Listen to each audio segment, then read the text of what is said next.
Hi, everybody. Welcome to the It's All Writing Club meeting. Today, my name is Liesl Miller, and I am a children's librarian at the Cascades Library. If you were here last week, you may recognize me. I talked about how to write dialogue in fiction and how to make it sound like a real conversation that people have, which is a tricky thing. Today, we're going to talk about more sentence level writing. So, regardless of whether you're writing fiction or poetry or essays, even for school, writing at the sentence level is a really important thing. And it's something that it takes a lot of practice. Just like everything else with writing, it takes a lot of practice to get really good at it. Last week I mentioned that I have a bachelor's degree in creative writing, and I took basically an entire class when I was in college that was just about writing at a sentence level. I think it really was just a regular creative writing class, but the professor who taught it made it very much about that, like how to write impactful, effective sentences that use concrete sense details as opposed to vague language, to really help put your readers into the world of the story or the poem or the essay or whatever it is that you're writing. So I'm going to share some tips, and then we're going to do some practicing. So I hope everybody, most people who are watching this are on a computer, I'm assuming. But so if you want to go ahead and open up a Word document just right now, or if you want to grab like a notebook and a pencil or something just so that you have your writing utensils and all that handy for when we get started, because we're going to be doing a lot of writing at this one. So hope you're ready. So I feel like with sentence level writing, one of the more important things is you want to really build your vocabulary, because that's how you get those concrete sense details that I was talking about before, right? Nothing makes a sentence better than words that are precise and vivid. Like a sentence like, the rain felt like ice. Like that's a good sentence. That's a good sentence. But a sentence like, the ice cold rain drenched me is stronger because you get more information. You kind of feel more in that moment. You feel soaked, you feel cold, you feel wet, because there's more vocabulary and there is stronger language. So you can expand your arsenal by building your vocabulary so that you have more choices to choose from when it comes to words. So a big thing that a lot of people, a lot of writers like to recommend is to read a lot, and to look up words that you don't know. Something that I've done is I've signed up for the dictionary.com word of the day, which helps, like, how often do I use the words in the dictionary.com word of the day email blast? Not very often, but I learn a new word every day, which is good. So that's one way you can expand your vocabulary as well. If you're a busy person who's in school or at work a lot and you don't have a lot of time to read, and expand your vocabulary that way. Signing up for a word a day newsletter like the dictionary.com one, or a similar one, is a good way to stay, to kind of help build your arsenal of vocabulary. I also, I used to do this. I don't do it anymore. I'm writing less now than I was when I was in college, but I used to keep a log of different words that I had seen, and I would keep them in like a notes document on my phone, so that I would kind of have that moment of, oh, like, this is a cool word. I'm going to have to remember it for later. And so that's another way that you can help to build your vocabulary. Another piece of advice that I like to give is to avoid repetition in your sentences, because nothing deflates a piece of writing like the same descriptive word that has been used unnecessarily over and over. Right? Like, she had a pretty smile, she wore a pretty dress, she had a pretty house. And even disguising it with, like, she had a pretty smile, she wore a beautiful dress. It's the same thing. We understand this person who has the smile and the dress and the house has things that look nice, and she looks nice. And so that kind of repetition really can rob a story of its imagery, and it makes it flat and two-dimensional. So one way to help you kind of avoid that unnecessary repetition is to use a thesaurus. So even like, and like I said earlier with the pretty versus beautiful thing, maybe not like every single sentence has to be, she had a pretty smile, she wore a beautiful dress. Like, you can intersperse it. But when you get tired of using the word pretty, or even using the word beautiful, you can go to a thesaurus and help you avoid unnecessary repetition. When I'm writing, I like to have a tab open on my computer that's just open to a thesaurus website, just so that if I'm like, all right, I have used the word ugly like 9 times on this page, I need to choose another word because this is getting very boring. And then I can just go to thesaurus and be like, what's another word for ugly? And thesaurus.com gives you like 8 million different words that you can use instead of ugly. So a lot of writers tend to avoid the thesaurus. Oh my gosh, avoid the thesaurus, because they think that reliance on one can kind of constitute like weakness when it comes to writing, because they're just kind of like, oh, if I can't think up another word on the fly, then I'm not a very good writer. But that's not true. That's incorrect. That's wrong. Also, it's not your job to be a dictionary or like a word bank. Your job as a writer, whether you're writing for fun or even for school, is knowing how to find the right words, the perfect words, and using them when you're writing effective sentences.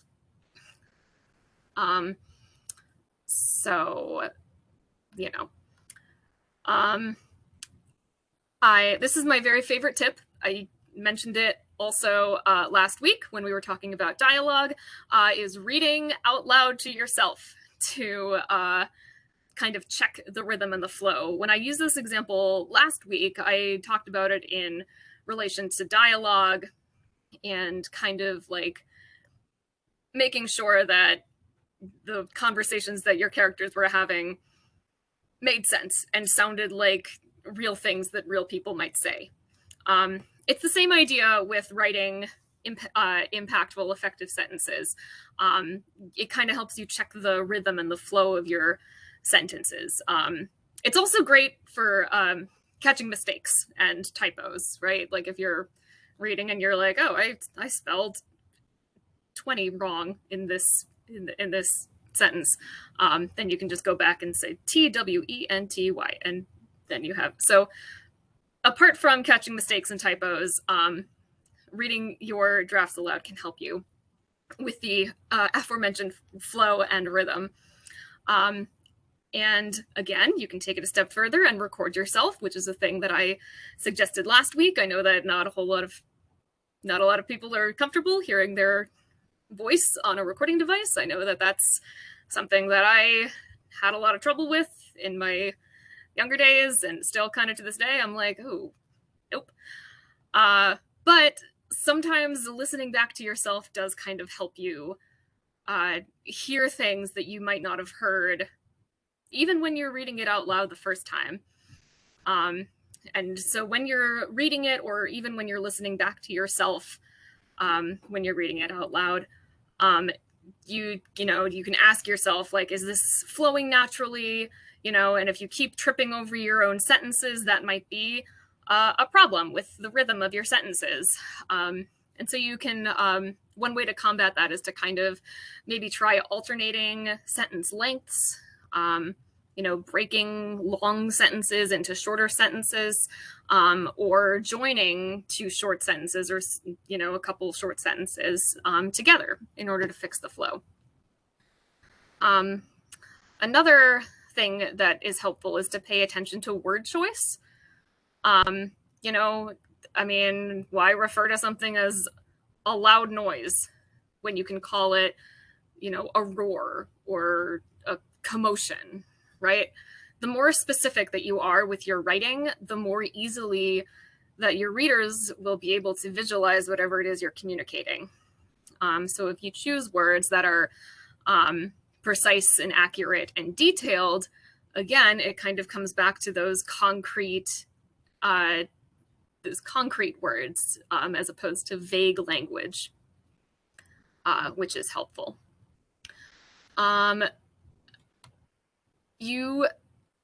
This is something that I think a lot of people struggle with as well, is simplifying their sentences, because run-on sentences and short sentences that are strung together with commas or conjunctions, or, I don't know, semicolons, if you know how to use those. It's hard to use semicolons. But regardless, when your sentences are too long, it just creates a lot of chaos in writing, I think. It's just like, okay, I've been reading this same sentence for like half a page, and I still haven't, I don't know what's going on, because I have to keep restarting the sentence because it's so long and I forget. In most cases, simple, straightforward language helps to bring the action of a story to the center stage. So using that simple subject, verb, object sentence structure helps to keep your text flowing, and prevents readers from getting confused and lost. Kind of on that same note, avoid using filler words, right? It's not necessary to tell the reader what the character is thinking. I'm almost positive every single writing instructor that you will ever have in your whole life is going to tell you show, don't tell. Because telling is boring, and there's no reason to tell the reader what the character is thinking or wondering or feeling, unless it's essential to the narrative. But mostly you just have to kind of let the story's action take its course in order to move the story forward. And the best way to do that is by showing instead of telling what's going on. When I was in school, I would use filler words all the time, particularly when I was writing academic papers with word counts, right? I feel like that's where a lot of filler words come from. That's when we kind of tend to ramble and say, just the long, you've seen those memes, right? Of long sentences that take a million years to read because you're just trying to fill a word count. I got so many comments back from my teachers and professors when I was in school about how wordy my papers were. They'd be like, this is too wordy. This is too many words. Why did you use so many words? You didn't need to use so many words. And at the time, I kind of was like, well, yes, I did, because you told me there was a word count. And so I was trying to adhere to the word count. But they don't appreciate the fact that you use all those filler words just to fill a requirement, right? They much more appreciate, at least my professors did, they much more appreciated those punchy, impactful sentences, and not ones that kind of meandered along with all their filler words, right? It's boring to read, and these poor teachers had like 900 other essays to read from other students. So avoiding filler words is always the best course of action, whether you're writing something academic or something just for fun. And then my another tip is kind of similar, in that similar vein of building your vocabulary, is brushing up on grammar. Nothing will clean up your writing more than good old-fashioned grammar. So if you pick up like a grammar style guide, online, or maybe from your local library, and you can spend some time reading that and looking at those tips to kind of master the rules. I've found it kind of helpful just to brush up on my own grammar rules. Like, rules are made to be broken, I guess, but I mean, if you're doing that, you should make sure you have a good reason for when you break the rules, and make sure that doing so doesn't impede the readability of your work. So something that I did a lot was watching old episodes of Schoolhouse Rock, the grammar rock, where they talk about adjectives and nouns and verbs. And I know I'm aging myself, but it's helpful. It's very helpful. I would particularly recommend The Tale of Mr. Morton, which is about subject and predicate. So that goes back to that subject object verb sentence structure that I was talking about, or subject verb object, I don't know, the sentence structure I was talking about before. That song kind of gives you a good example of how sentences with the subject predicate works. So yeah, that's my aging myself for the night. And then my last piece of advice before we get started with some good old fashioned practicing, is to try to pay attention to your own surroundings and your own experiences with things.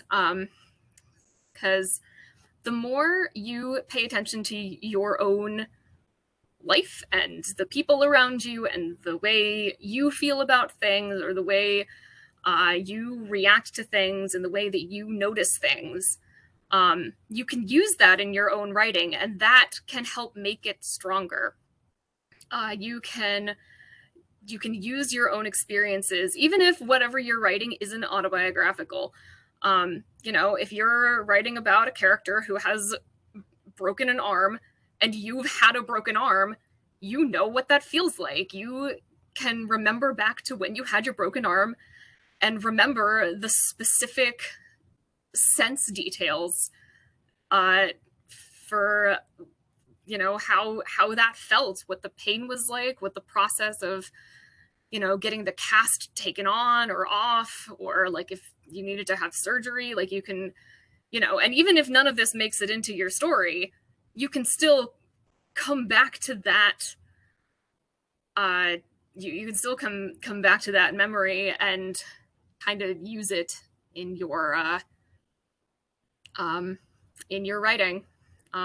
So that's my final piece of advice before we begin with the sentence, with the workshopping, is to pay attention to your life and to the way that you experience things. All right. Oh, Morgan, I'm so sorry. I had my notes covering the chat. Morgan says, I had a teacher who said break rules with authority, like know what the rules are and why you're breaking them. That's great advice. Yeah, I like that. Break rules with authority. It's a shorter and punchier way of saying understand why you're breaking the rules, right? Break rules with authority. That's great. I'm going to steal that, Morgan. Thank you very much. before we move on to the next part of this, does anyone have any questions about anything I've said so far, or any comments, anything they'd like to share? Comments, questions, concerns? Yes, Morgan and Gumspring has one.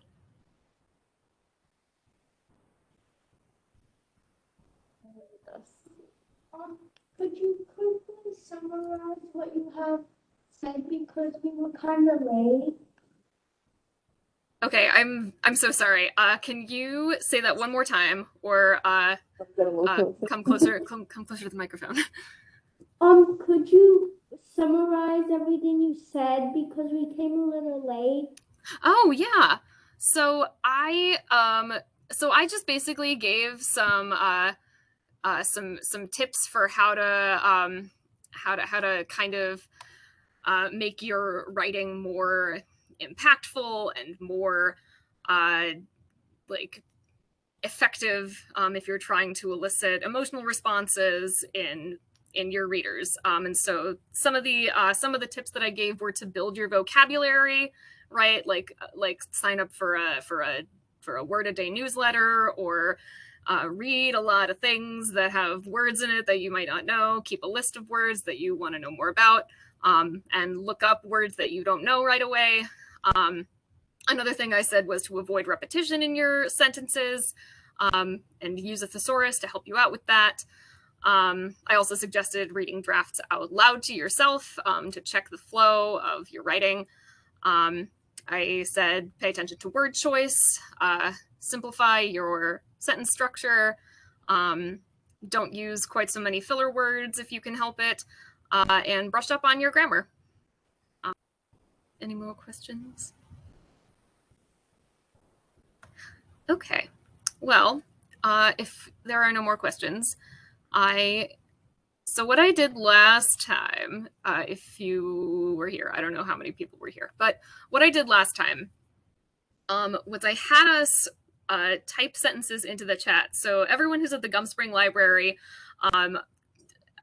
probably the best way to do this. So we're not going to type anything to the chat right now. That's not what's going to happen. I will be sending things into the chat. So because what I'm going to send you are sentences that are needlessly long. They're too wordy. They have unnecessary words in them. So what we're going to do is we're going to look at the sentences, and I guess the people who are at the Gumspring library, since there might be a group of you, you can do this together if you'd like to. But I'd like everyone else to kind of look through the sentences themselves and decide which words are unnecessary on their own. And so I'll give us maybe like 5-10 minutes to do that, because I have 8 sentences that I'm going to post in. So I'll do them one at a time, and I will paste them into the chat, so that you can see. And so here's the first one. Here is the second one. Oh my gosh. And I'll read all of these out loud as well, just for, I don't know, reasons, just to make sure everybody can see it, hear it, you know. Also, because if this is actually going on YouTube, I don't think that they will have access to the chat. I'm not 100% sure if that's true or not. So you can correct me if I'm wrong. I'm wrong a lot, but here is the next sentence.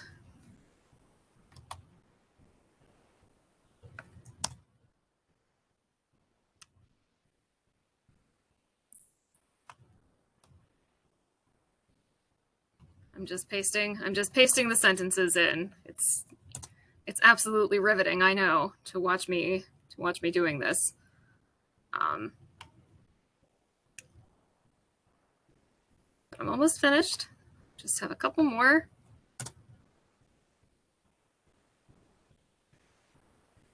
And whoops.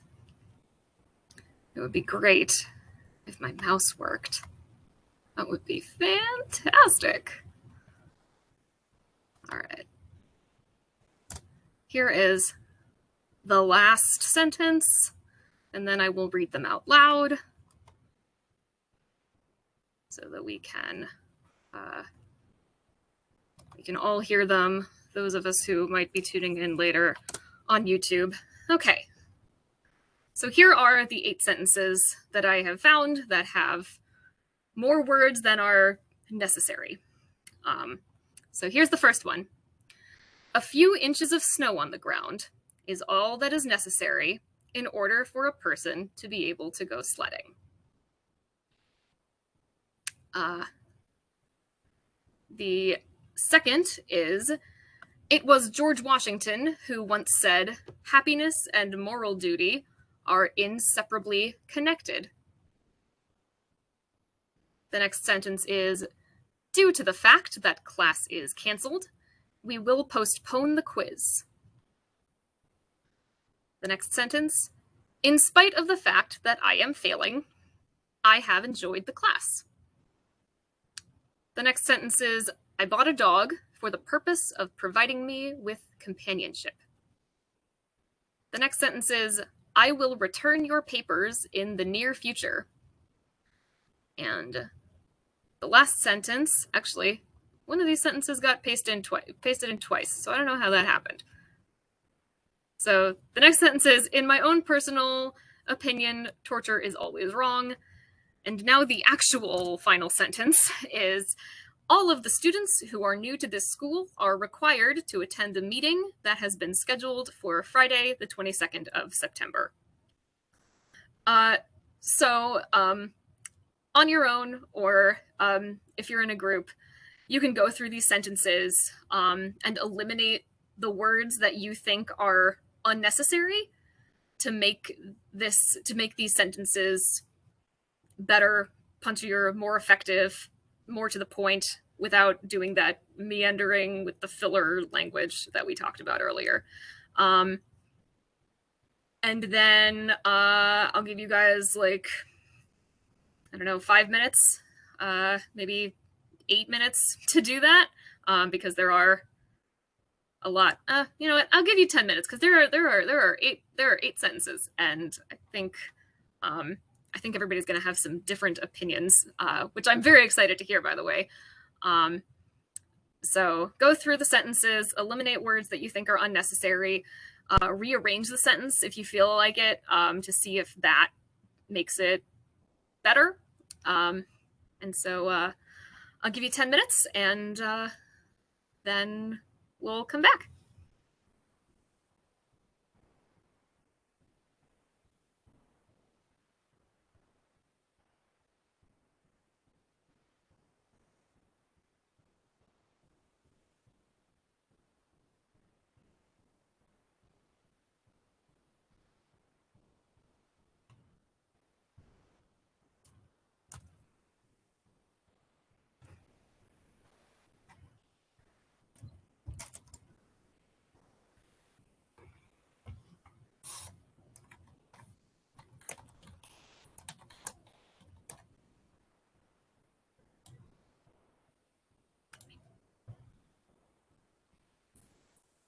I'm going to mute myself so you don't hear my keyboard clacking over here as I also work on these sentences.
Okay, I'll give you guys about 3 more minutes.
Okay, finish up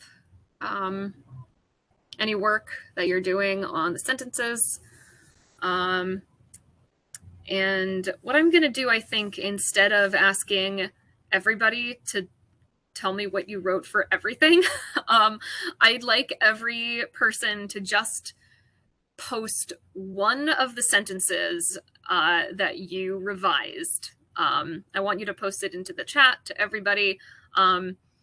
At Gumspring, Morgan, you and everybody there can decide amongst yourselves if a couple different people want to put sentences into the chat, or if all of you want to just collectively send one, and we'll see what different results we get, because I think there are a couple different different ways to interpret which of these which words in the sentences are unnecessary. So yeah, whenever you're ready, you can choose one sentence and post it in the chat, and I will read it out loud after first reading the initial sentence, so that we can see and hear the difference.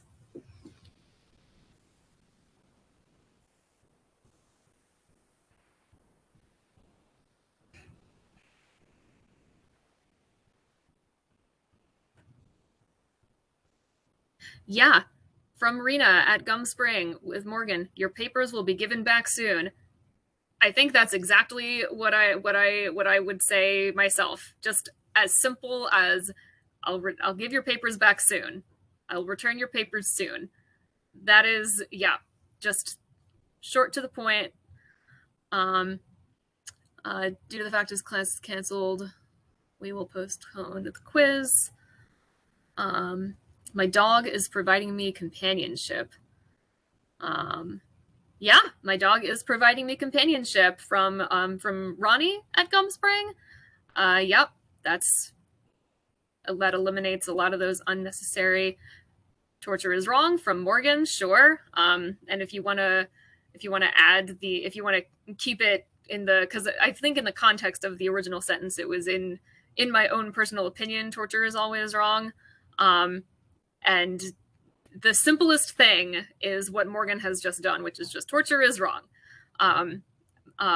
And I think when I rewrote that sentence, I kept it in the context of personal opinions, and so I think all I said was, in my opinion, torture is always wrong. But I think Morgan's was a lot more simplified, which is exactly what we're trying to do.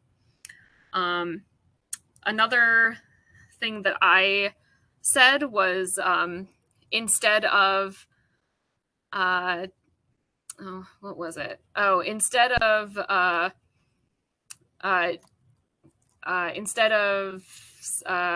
in spite of the fact that I am failing, I have enjoyed the class. I think what I said for that one was just, although I am failing, I have enjoyed the class.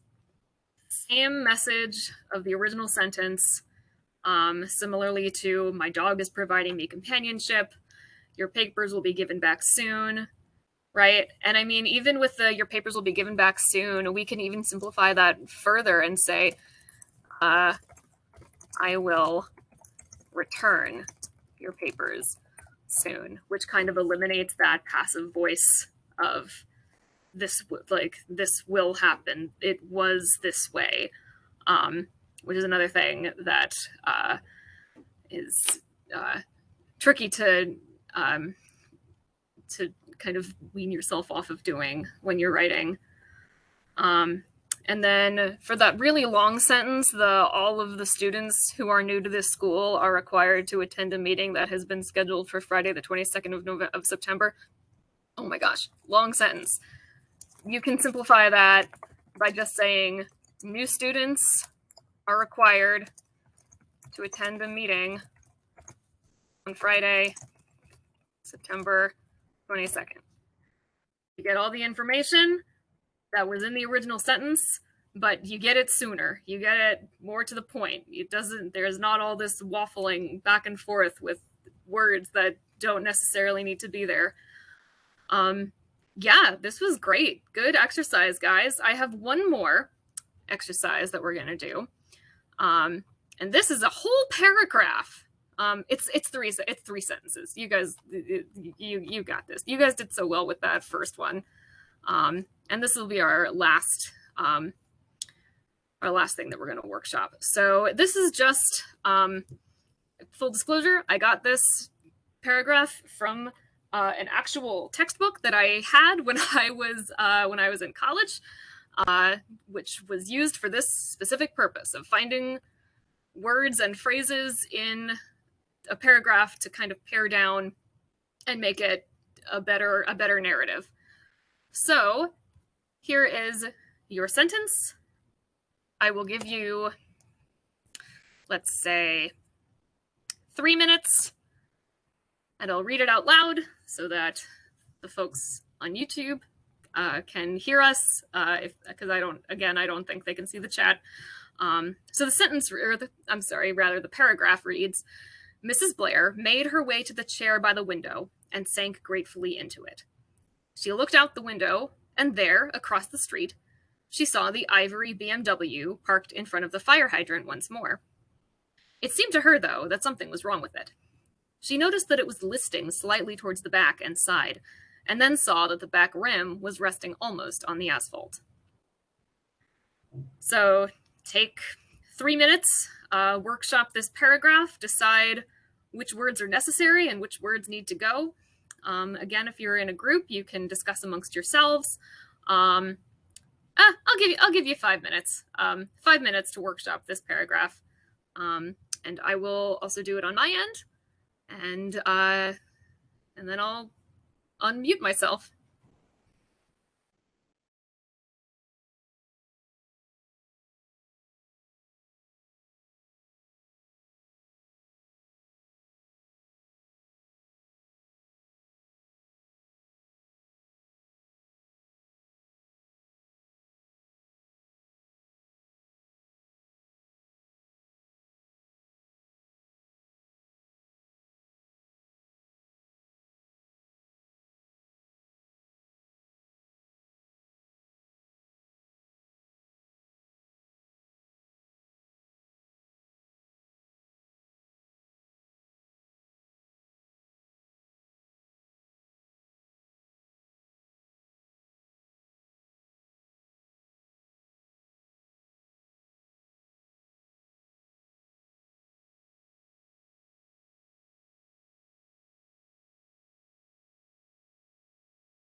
take about 2 more minutes to finish workshopping this paragraph. 2 more minutes.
Okay. If you haven't already, go ahead and type and paste your new paragraph into the chat. Erica's already done it, so I'm gonna go ahead and read aloud what she's just pasted. She made her way to the window and sat with a woof of air from her lungs. Once more, to her chagrin, she saw from her seat through the adjacent window the wretched ivory BMW parked beside the fire hydrant. Grief. However, something was amiss. The back was tipping. The rubber tire was flat, with the silver rim disappeared into its black grip above the asphalt. Yeah, I think that there are. I think you definitely eliminated a lot of the unnecessary words from the original paragraph. Does anyone else want to paste in what they have, what they've done, what they've said? Yeah, I know. Yeah, I know. There's like, don't worry about it, Morgan. Take your time.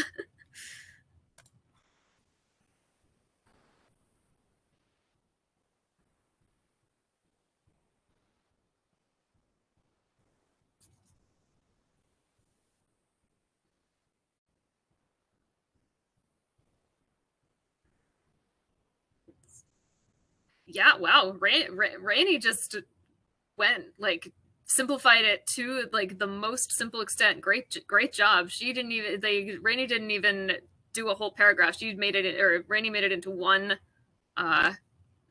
sentence. That's great. It says Mrs. Blair looked out the window and saw a white car tilting on its side along the road. Yep, that's about as simple as you can make it. So that's good. Don't forget that we are still trying to kind of get that feeling of Mrs. Blair in the chair. Let's see. Mrs. Blair sank gratefully into her chair by the window. From Morgan, across the street, she saw the ivory BMW parked in front of the hydrant. Again, its back rim was bent and nearly brushing the pavement. Yep. Yeah. Eliminate those unnecessary words. Rearrange things in the sentences. Rena, Mrs. Blair noticed that the back rim of the white car was on the pavement. Yep, again. Yeah, you guys got it. Okay, I think that was all of the people who are currently in, and if not, don't worry about it. I have, yeah, I think you guys, yeah, I think you guys really kind of understand what we were trying to go for with eliminating the words that were unnecessary, making the paragraph or the sentences more punchy and more effective. So yeah, great job, everybody. In the 7 minutes that are left, I want to open up the floor to any questions that you might have. And also to let you know that the next time we do this, it's going to be in November, on November 9th, I believe, is what Erin told me before we started. So it won't be me next time. It'll be someone else. But I think it's still going to be a good time. And I think it's still going to be at 6 o'clock on November 9th. So yeah, if anyone has any questions, feel free to turn on your mics or just to type them in the chat and I'll read them out loud. So I have a question. Do you have any other writing tips? Yeah, about what in particular? What kinds of writing tips in particular do you are you stories. Writing stories, like how to get ideas for stories, or just like when to start writing them? When to start writing them? No, like when you actually start writing the story. I'm not 100% sure I understand. Do you mean to starting from the beginning of a story, or maybe starting in the middle of it? Okay, let's rephrase it. When you're writing a story, do you have any tips on like the writing process, I guess? Sure. Great question. When I write a story, I like to outline it first. So before I do any of the actual, once upon a time kind of delving right into the narrative, I like to set up a plot. So like I'll do this is what I want to happen in the first part of the story, and I'll make like a list of all the things. And then I'll do this is what I want to happen in the second part of the story, and I'll list the things. And if I'm writing like a longer thing, sometimes I'll say, this is what I want to happen in chapter 1. This is what I want to happen in chapter 2. And so I think that plotting out what you want to happen in your story is a great starting point. Because regardless of whether or not it all makes it in, at least you kind of have an idea of where you want to go, so that if you're ever stuck, you can look back at your plot document and say, oh, well, this is the next thing that I can happen, so I'll just skip ahead to that and I'll come back to the part that's giving me trouble later on. Thank you. You're welcome. I have a question. What library do you work at? I work at the Cascades Library. That's a great question. I'm in the children's office. You can see all my little fun stuffed animals right down there. Yeah, so I'm at the Cascades Library. So if you ever want to come say hi, ask for Miss Liesl. I'm at the Cascades Library. Okay, I have another question. It's like about reading though. Do you have any tips on reading? On reading? Yeah. So my biggest piece of advice about reading is find things that you enjoy reading, because I think that's the big block, right? Is a lot of times people are reading because they have to, because of school or because your parents are telling you have to read. But if you can find a certain genre, like if you really like fantasy novels, or you really like science fiction, or even if you really just kind of like reading poetry or informational books about fun facts, find the things that you like to read. And I think that's going to make reading a much more enjoyable experience. And that's what librarians are here for also, by the way. If you're you can always come to the library and ask one of the staff to help you find things, and you can tell them what you've liked in the past, and we can help you find more books that you might like.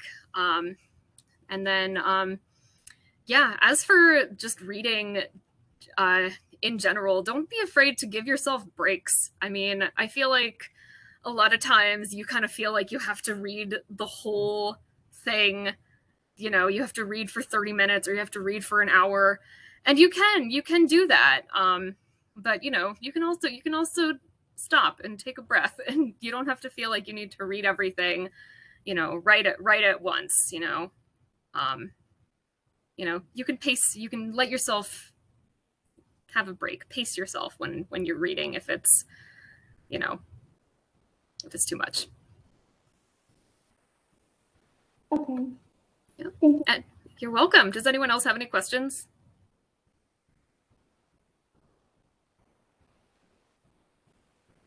I don't think I have any other questions. Thank you. Sorry, was that just a thank you? I didn't quite hear. Yeah, she said Oh, great. she doesn't think we have any other questions. Okay, great. Well, thank you guys all so much for tuning in. Like Erin said in the chat, 6 p.m. on November 9th and 18th for the next installments of the It's All Writing Club. Thanks for tuning in and for all your great work with the sentence structure. I think everybody did a great job. And my last piece of advice is just keep going, keep practicing, keep writing. And can't wait to see what you guys come up with in the future. Thanks, everybody. I'll see you next time, or bye.